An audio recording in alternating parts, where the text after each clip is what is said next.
Greetings and welcome once again to the Melanin Chronicles. The Melanin Chronicles, as you know, is an information journal on issues we believe critical to the survival of African and progressive people.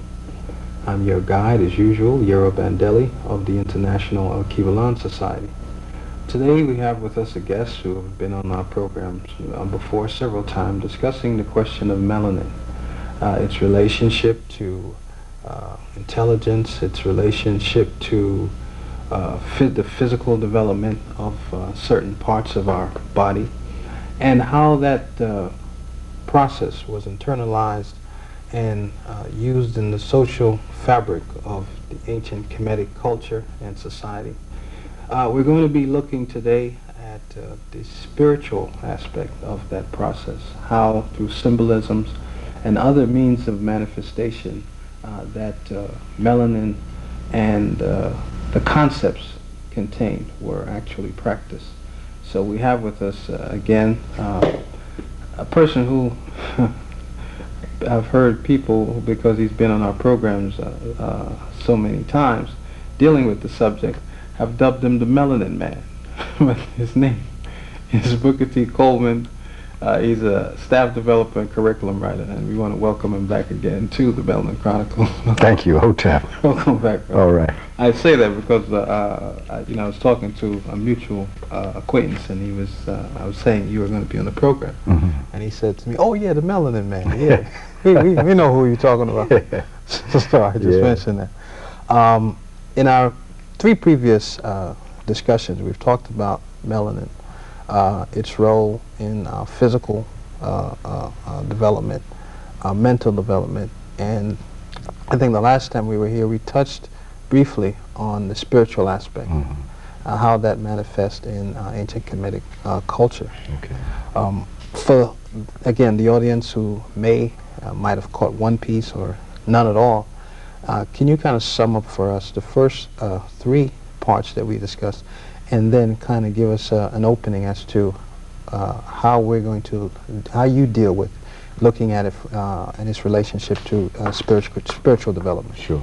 And I'd like to thank you for inviting me back. And as we spoke earlier when we first began, we said that there was no way we could do this in one presentation. And this is why we broke it down into four. And I'm also happy to hear people call me Melanin Man, because everywhere I go, my brother Yero, I always emphasize the fact that in order to understand ourselves as a people, you have to understand the mothership. The mothership is melanin. Melanin is the cornerstone to all life, in not just on our earth, but in the universe and in everything that we see manifesting itself.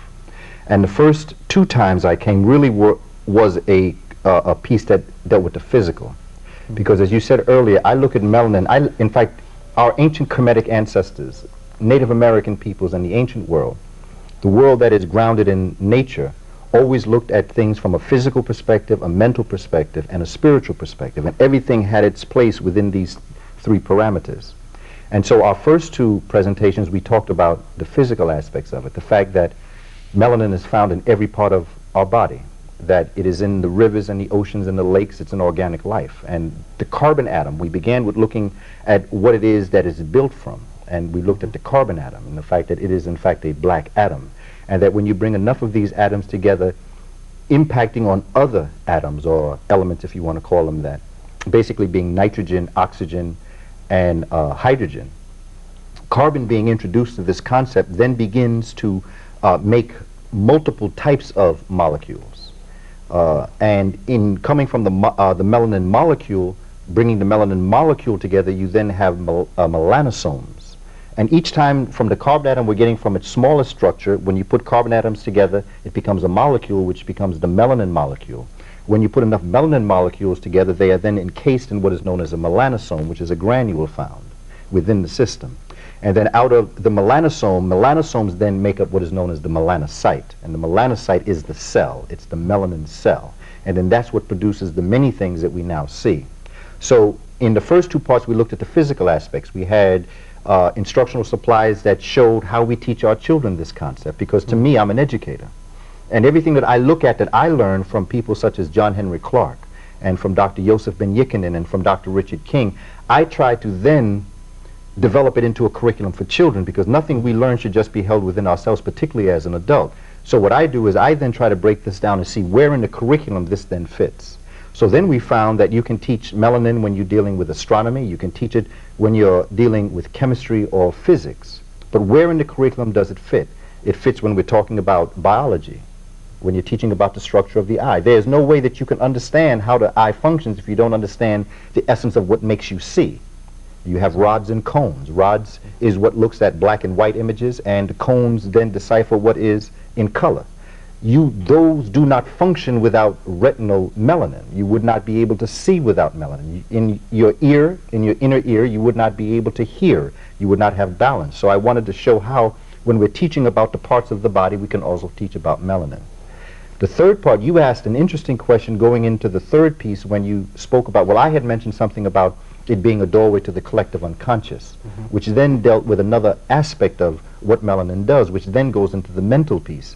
So the last time we were together, we tried to talk about the role that melanin plays in being the fuel for mind abilities and control. And again, I want to say, as you said in the first part, and I'm sorry I have to keep repeating this, but I believe that white supremacy makes us constantly have to revert back to me having to say that I am not talking about superiority or inferiority of the human being. That the presence of melanin does not make one superior, but the presence of it, if aware of it, gives you the potential to be as great as you'd like to be. So I say this only because it scares people when we talk about intellect and we talk about melanin and we talk about the greatness of it, particularly when one group has a whole bunch of it and another group has very little of it. Not only do they have a very little bit of melanin, although they do have it, they don't have the ability to process it. So that became another piece. Melanin is a byproduct. Now, when you say a little bit and a lot, you're talking about in terms of how it manifests physically. Yes, and in fact, how you can actually produce it. Many of the illnesses and diseases that we have today come directly out of the fact that our immune system cannot fight the diseases that are coming into us or that we manifest, the illnesses that we have. With the presence of melanin, understanding how you can energize yourself, understanding your body in relationship to melanin, there are actual things that you can do to heal yourself. And African folk do it every day and we don't even realize. And in fact, if you were to cut yourself and you have something, you see the brown form around your skin, that's actually melanin. That's a doctor, that's an internal doctor healing you.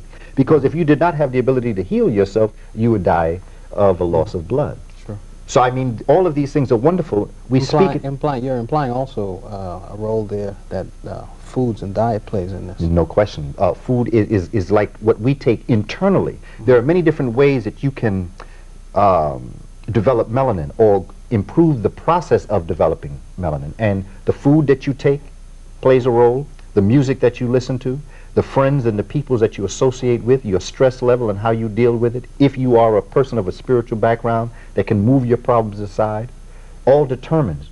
Food, I mean, when you look at food, very important piece, vegetables, very important thing to eat. In particular, something that I enjoy eating is collard greens, and collard greens is very rich in tyrosine. Tyrosine is an amino acid. The enzyme is tyrosinase. Now, tyrosinase as an enzyme is like a catalyst battery that gets this process of melanin going. So that when you have this fundamental principle within you and you are feeding your body the proper fuels, you then will help this process of the development of melanin go on. So in just looking at it, understanding us as an African folk, what we should be doing is looking at eating things that are green, things that have chlorophyll, because chlorophyll in itself is a manifestation of what melanin would produce in terms of organic life. And eating vegetables, and in the rawest state possible is the best. The less you cook, the more nutrients you keep in it. In fact, many times people steam vegetables. Well, in fact, at the end of steaming vegetables, you could throw the vegetables out and drink the liquid, and that would be where all the powerhouse is. So melanin plays a very important role in all of our lives, and there are ways that you can develop it if you're conscious of yourself. We have lost our way, our brother Yero. We are now under a situation that is telling us to eat the wrong things at the wrong time. There are even foods that you should eat at certain times, and you go by nature, you go by the sun. African folk, many years ago, and even to this day, that has not been contaminated by Western civilization, know what to eat, know when to eat it, know the season. Nobody should be eating watermelon in December. Sure. Watermelon is not indigenous to the planet Earth in December. It doesn't grow it. However, in our intelligence,